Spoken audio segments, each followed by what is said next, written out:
बाद में दान तीर्थ का प्रवर्तन किया। एक वो तीर्थंकर जिन्होंने धर्म तीर्थ का प्रवर्तन किया और एक वो धर्मात्मा जिसने दान तीर्थ का प्रवर्तन किया। साधु भी अपने आप में कार्य करते हैं तो सावक भी अपने आप में काम करता पीछे नहीं है। यदि कहा जाए तो ट्रेन में ड्राइवर जो होता है वो साधु है धर्म की ट्रेन में, लेकिन पीछे जो गार्ड का डिब्बा होता है हरी झंडी दिखाने वाला सावक हुआ करता है।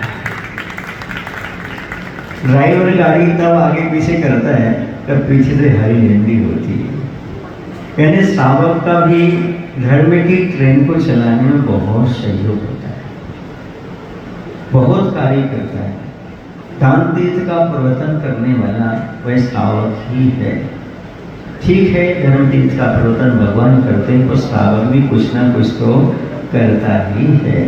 क्यों करता है उसे मालूम है आगे हमारा कल्याण इसी के माध्यम से होना है, और कोई भी माध्यम नहीं और कोई तरीका नहीं है। इसलिए वह अपना जो कुछ भी कमाया धन है वह दान में लगा देता है। यह भी अपने आप में बहुत बड़ा धर्म हुआ करता है। गृहस्थ की दो धर्मों में दान और पूजा मुख्य रखा गया। दान और पूजा अपने आप में महत्वपूर्ण चीज है। इतना यदि सावक ने कर लिया तो समझो बहुत बड़ी काम कर लिया। समझ गए ना, दान और पूजा सावक का धर्म है। साधु जीवन शोभिता ज्ञान ध्यानमय होय, सावक तब ही शोभिता दानी पूजक हो। साधु की शोभा ज्ञान और ध्यान से है। साधु यदि ज्ञानी और ध्यानी है तो प्रशंसा के योग्य है, जो ज्ञान ध्यान में लगा हुआ है। और सावक की भी शोभा, सावक की प्रशंसा कही, लेकिन कहा दानी पूजक हो। जो दान और पूजन करता है इसके माध्यम से सावक भी शोभा को प्राप्त हो जाता है। जो साधु ज्ञान ध्यान नहीं करता उसकी प्रशंसा आगम में नहीं की गई, और जो सावक दान पूजा नहीं करता उसकी प्रशंसा नहीं की गई। प्रशंसा उस साधु की गई है जो साधु ज्ञान और ध्यान में लीन रहते हैं, और उस सावक की प्रशंसा की गई जो दान और पूजा में लीन रहता है। नित्य प्रतिदिन वह दान और पूजन के संस्कार भूलता नहीं, सारे कार्य करता है, लेकिन दान देना कभी भूलता नहीं। और निश्चित है जो महापात्र को दान देता है वो नियम से मोक्षगामी जीव हुआ करता है। आज अपना सौभाग्य जगा लो, भाग्य जगा लो। जिसके यहाँ महापात्र प्रवेश कर जाते हैं उसका घर धन्य हो जाता है, धन्य हो जाता है। पंचविंशति का ग्रंथ में आचार्य पंचनंदी महाराज ने लिखा, जिस गृहस्थ के घर, समझ रहे हैं ना, किसके समान?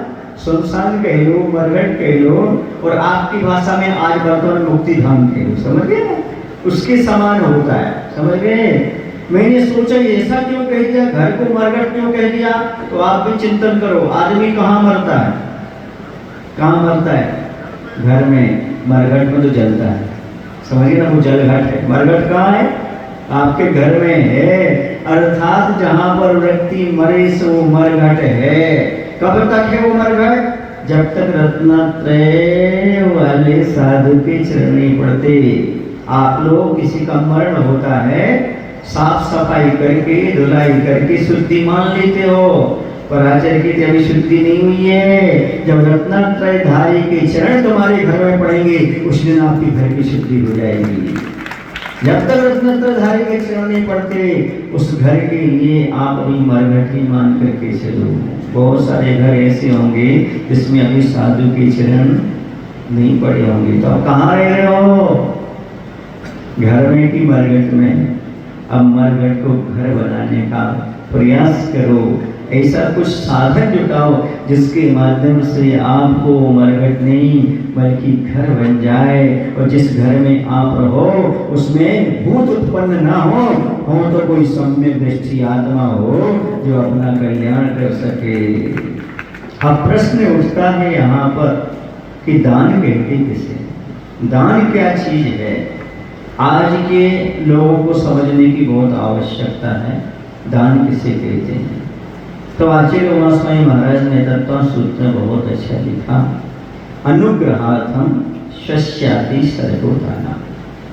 इस परिभाषा को जो व्यक्ति समझ लेगा वो दान की परिभाषा को समझ लेगा, और दान के महत्व को समझ लेगा, और दान किसे कहते ये भी समझ लेगा, और दान दूसरे की वस्तु का दिया जाता अपनी वस्तु का ये भी समझ जाएगा, और झूमा झटती करने वाले झूमा झटती करना बंद कर देंगे। इतना समझ गए तो क्या, अनुग्रहातम शस्याति सर्वो दानम। सुनो, सबसे बड़ी चीज उन्होंने क्या कहा, अपने धन को देना, अपने धन को प्रदान करना सो दान है।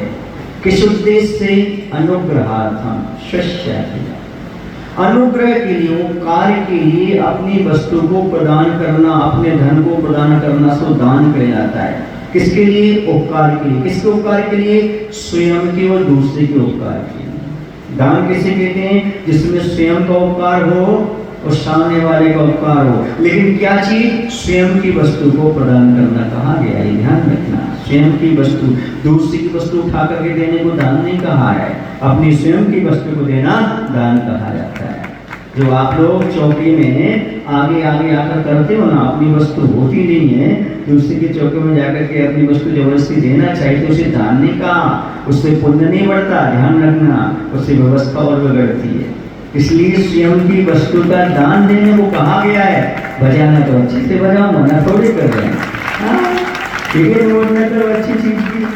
हाँ, तो जो होता है अपनी वस्तु का दान दिया जाता है, और किसके लिए, उपकार की। किसका उपकार, ग्रस्त का स्वयं का उपकार हो, और जिन्हें दिया जा रहा है मुनि का भी उपकार हो। अब प्रश्न ये उठता है कि हमने मुनि को दान दिया तो हमारा उपकार क्या हुआ, तो ग्रस्त का उपकार ही हुआ। ग्रस्त को पुण्य का बंध होता है, कर्म की रजरा होती है, इसके साथ ही साथ उसका मन एकाग्र होता है, उसके साथ साथ उसे उत्तम सुखों की प्राप्ति होती है, ये उसका उपकार हो जाता है। मुनि का क्या उपकार होता है, मुनि को यदि आहार दान देते हैं आप, उस आहार के माध्यम से महाराज रत्नात्रय का पालन करते हैं, संयम का पालन करते हैं, तपस्या करते हैं, ये मुनिराज का उपकार हो जाता है। याद रखो, उपकार कर सकता है यदि विधिवत आहार चर्या संपन्न कराता है। ग्रंथों में